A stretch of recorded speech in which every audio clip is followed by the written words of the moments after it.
e o envolvimento, aí essa investigação determinada pelo ministro Alexandre de Moraes. A gente recebe o advogado especialista em direito penal, Eduardo Maurício. Doutor Eduardo, seja muito bem-vindo. Vamos colocar a lei, né, acima de tudo, discutir isso da forma como precisa ser discutida. Os ministros aí estão vendo com maus olhos a forma como o ministro Alexandre de Moraes tomou essa iniciativa. Certo. Como deveria ter sido tomada essa iniciativa? É o presidente da Suprema Corte quem deveria ter pedido essa operação, essa investigação? Quais são os passos, né? Como isso deveria ter ocorrido? Muito boa tarde. Muito boa tarde, é sempre uma honra estar aqui presente. E, enfim, nessa peculiaridade, eu reitero alguns pontos, conforme foi bem destacado aqui anteriormente. Sim, deveria ter sido o presidente do STF, e a gente observa algumas questões pontuais que merecem uma reflexão crítica, né? Qual seria essas reflexões críticas? Primeiro, o inquérito da fake news, ele está, como a gente chama no meio do direito, um inquérito, uma investigação ad eternum, né? Essa questão envolvendo o vazamento de dados sigilosos foi colocado no bojo da fake news, onde o Alexandre de Moraes tem ali o poder, né? Enfim, por ser competente do caso. E nessa investigação, que do meu ponto de vista técnico-jurídico não deveria estar perdurando até o momento, deveria ter sido aberta uma investigação autônoma, com o presidente do STF conduzindo, afinal, o ministro Alexandre de Moraes, a gente vê que, na verdade, tem alguns impedimentos aí para ele estar conduzindo a investigação nesse caso aí dos vazamentos de dados. Digo isso porque tem ali um certo interesse, né, pessoal e familiar, até pelo vazamento ter sido da sua, mulher no exercício da advocacia, e também a questão de papel vítima e juiz, né? A gente vê que, na verdade, nesse caso, o Alexandre de Moraes, frente ao caso, ele teria os dois papéis, até porque familiares seus foram vítimas e ele é o juiz. Então, a gente entende que ele estaria ali predisposto e viciado a uma condenação que iria ferir o julgamento justo, a ampla defesa, o contraditório, a busca da verdade real dos fatos, que seriam aí os 4 principais pilares, né, do direito penal. E, além disso, obviamente, o uso do inquérito da fake news, conforme eu já falei, e, sobretudo, criação de suspeitas artificiais, né? Eu vejo que esses 4 elementos colocam aí um cheque muito grande sobre o impedimento e suspeição do Alexandre de Moraes para estar conduzindo esse caso. E, obviamente, a gente não pode deixar de destacar aqui da análise do crime praticado por quem violou, né, essas informações e disseminou essas informações. Teríamos aí o crime de violação de sigilo funcional, que está previsto no artigo 325 do Código Penal, com uma pena de 2 meses a 2 anos. E se for qualificado, ou seja, se gerar um ganho, um dano para a administração pública, aí teríamos aí uma pena agravada de 2 a 6 anos. E também o crime de divulgação de segredo, previsto no artigo 153 do Código Penal, com uma pena de 1 a 6 meses de detenção. E o último crime, que seria aí o acesso indevido a sistema de informação, com invasão de dispositivos, né, com pena de 1 a 4 anos.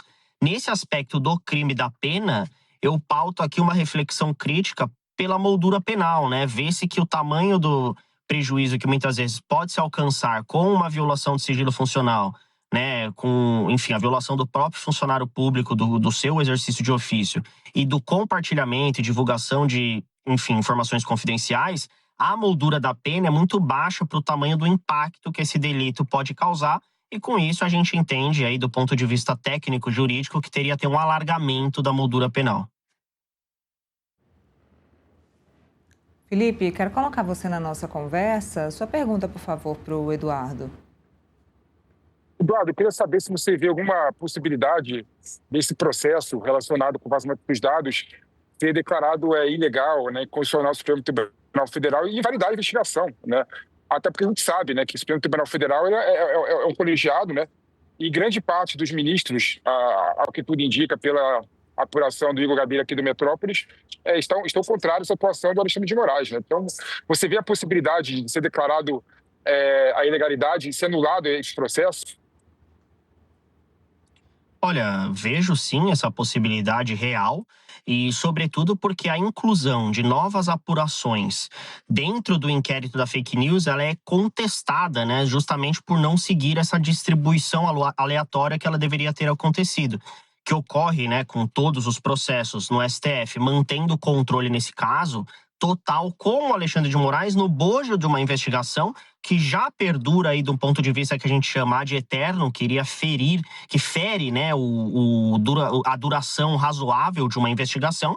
E sim, com certeza, esses pontos podem sim ser alegados tanto por uma nulidade da eventual defesa desses servidores públicos, por uma nulidade insanável e até mesmo, enfim, como pedido subsidiário, a questão da suspeição e impedimento do Alexandre de Moraes para que esse processo saia da mão desse ministro do STF. Bom, e os próximos passos, assim, se houver a necessidade de voltar atrás, como é que a gente pode tirar isso da mão do ministro Alexandre de Moraes? No Supremo, não existe muito esse tipo de mudança, né? A gente vê um protecionismo muito grande lá dentro e por mais que eles estejam mordidos e chateados com essa determinação, esse passo do ministro Alexandre de Moraes, o que é que pode ser feito para que isso seja modificado? Ou seja, existe alguma forma de outro ministro ou do ministro-presidente tomar as rédeas dessa investigação daqui para frente?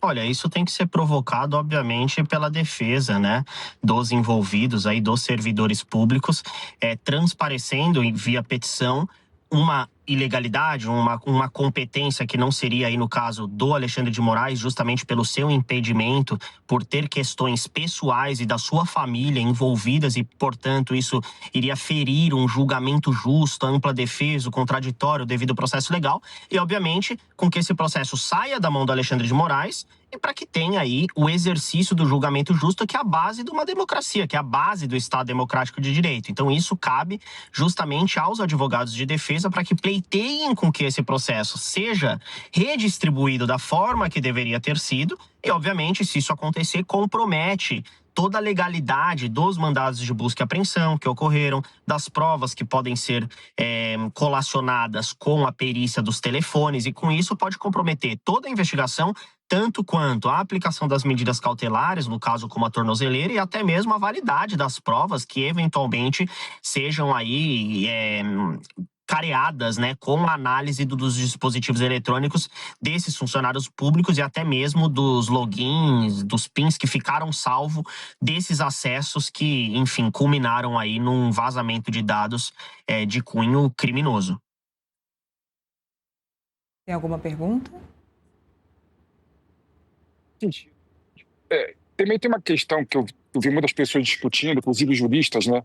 Dizendo que esse assunto deveria também ser iniciado em processo administrativo na Receita Federal, né? No órgão e estão com esses servidores públicos que vazaram a informação e vazaram dados, né? Você vê a possibilidade de primeiro exaurir a esfera administrativa para depois ir para o Supremo Tribunal Federal ou dá para fazer paralelamente a investigação no órgão administrativo e na Justiça com a Polícia Federal?